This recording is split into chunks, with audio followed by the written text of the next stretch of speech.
This could very well be the best, most stunning car in Mazda's lineup. Let's get into it. So as you can see right here, this is the Cx-70, which is one step down from the Cx-90. It's not nearly as big, but it is similarly big. It's still a large car, it's a heavy car. This is an all-wheel drive. This has the Skyactiv G engine in it as well. You've got a power liftgate, and if we turn this camera around, I can show you the trunk. The trunk here is beautiful.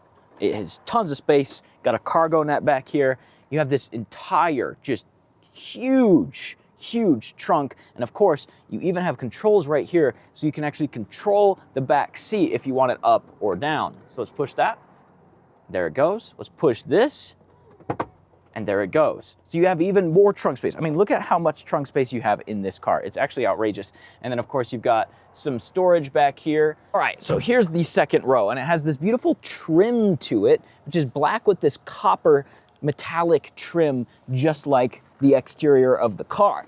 And of course, it's a 5-passenger here. We've got a big cup holder for the middle seat if you don't have somebody in the middle. And then down here, we've got 2 USB-C charging ports, which is great for charging your devices for, of course, the kids back here who are all iPad kids these days, right? Then we have our climate control for the rear, which you can actually just control in the back here. You can also control it up front, but we'll talk about that soon. Then these 2 seats back here on the edges actually have heated seats as well. So you actually get a ton of features in the back, including, and probably my favorite, is the peasant blocker, which is gonna give you a nice little sunshade. If your kid wants to fall asleep back here, then they've got some sunshade. Let's get into the front now. Okay, here is the cabin of this vehicle, and we'll start off with the Bose surround sound. You've got a speaker here, you've got a speaker right here, you've got speaker up here, you've got speakers all throughout the car because this is a surround sound experience. It has Bose center point audio. We'll talk about that soon. Down here, we've got a handful of features. These ones you probably know. iStop is actually Mazda's own version of the engine turn offer. I don't know what other way to put it. When you push your brake in, the engine will actually turn off while you're driving to give it more miles per gallon so that you're not actually wasting too much. But some people don't like it because when you push the accelerator, the engine has to kick back on. So you get a couple seconds of like lag. So some people, you just turn that off. Some people don't like it. You got memory seats here. You've got your trunk popper right here. Pretty basic stuff.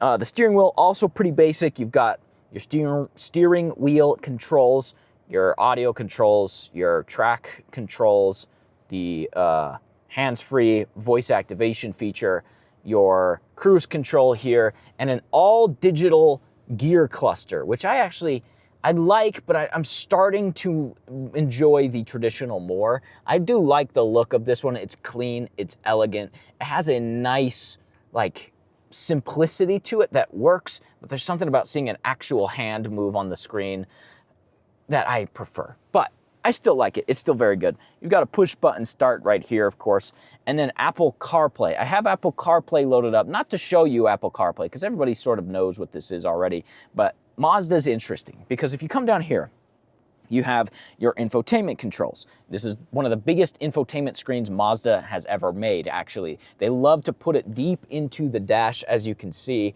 to make it so it is as unintrusive and undistracting as possible. So it's deep in the dash here. From my point of view, it actually doesn't even come to the windshield, so it's as unintrusive as possible, but it's still quite large, and they're able to stretch this screen across quite long to give you a bigger display. But down here, we have our infotainment controls. Now, what's interesting about this is that most cars, when you have Apple CarPlay on, you can only control it with the touchscreen.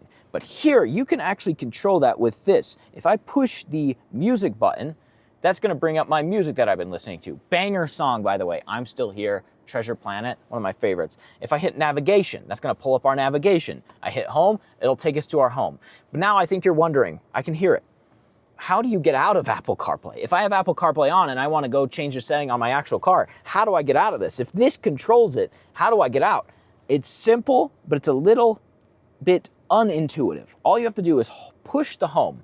But remember, if you only push it once, it's gonna take you to your Apple home. See, I'm pushing it, it's just taking me to my home. If you hold it, however, let's hold this for 2 seconds. 1, 2, there you go. You have your actual infotainment system back up and running here. So that's how you get out of Apple CarPlay. It's a little strange, but that's how you do it. You can go through all your features from here, and you've got, of course, all of your settings right here. Now, if you hit, again, like the music button, that's gonna take you right back to your source list. Then you just come down and hit Apple CarPlay, and there you go. So you're right back to Apple CarPlay, but there are some more couple features here. We've got our heated steering wheel, we've got heated and cooled seats, automatic climate control. If you want to control the back seat though, we did mention that. We can control the back seat right here. So you can just turn it off entirely by pushing this. Now the rear control is off. Let's turn it back on. And if we hit this is rear control. You just hit that, and now this is what the rear is. So you can actually adjust the rear from right here. So now the rear is being controlled by you if your kid is playing on their iPad and they just can't get away from their game. And Mom, turn down, I'm too hot. Turn it up, I'm too cold. There you go. Or just turn it off completely. So there you go, that's your automatic climate control with your rear control. Of course, we've got our wireless charging pad right here with a 12-volt charger right next to it. Right here is our cup holders, and I bet you can see there's no USB ports in sight, which, you know, a little scary, right?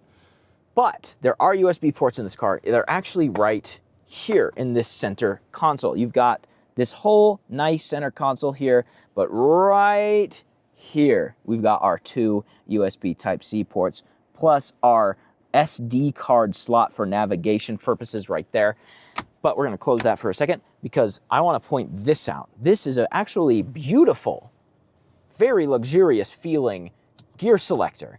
It's simple, it's elegant, it's sleek looking, and it is very intuitive. Instead of having your traditional shifter where you just pull it and push it, this one is a little bit different because sometimes with these new cars, you find yourself parking and you don't put them in park. Whether it's with that dial, you have the big dial thing, and I frequently forget to turn it into park because it's stupid and I hate the dial. But this one has a dedicated side that will be park. So you actually have to pull it all the way to the left in order to get it to park. The rest of the functions are to the right. So you push it to the right and we'll have our backup cameras.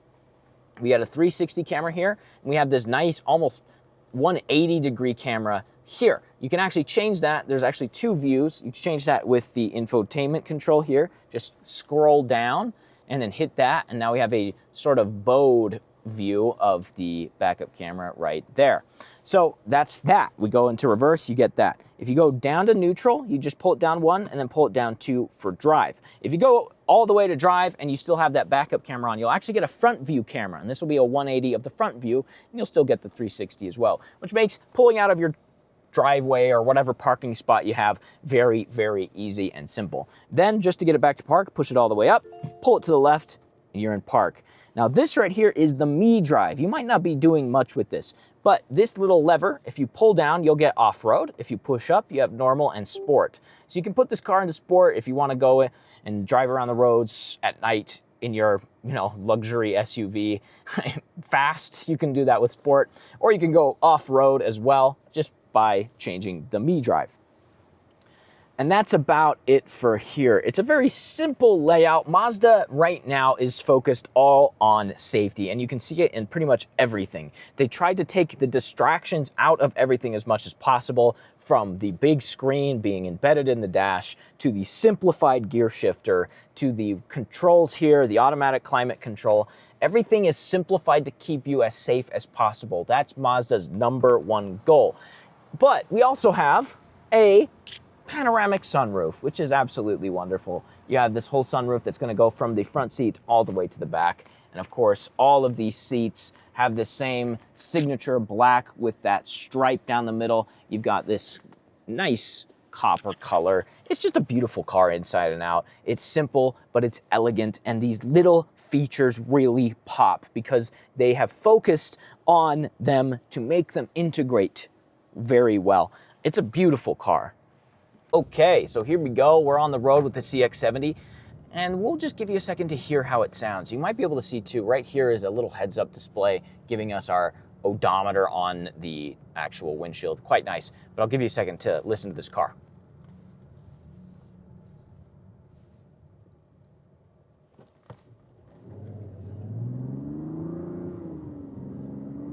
I mean, for a heavy SUV to sound like that, it's pretty impressive. The inline six in this car is pretty impressive. It is still a fairly new engine for Mazda, but they've kept it simple, they've kept it clean, so Mazda's typical reliability more than likely will still be there, and Mazda's safety will definitely still be there. Mazda's #1 in their class and in any brand for safety across all their models. That's why this CX-70 is an incredible buy for its luxury features, its safety features, and for its drive. It drives smoothly, it has power, it's just an all-in-one everything car. So if you love it, come check it out at Santa Fe Mazda, and you can get this copper color right now.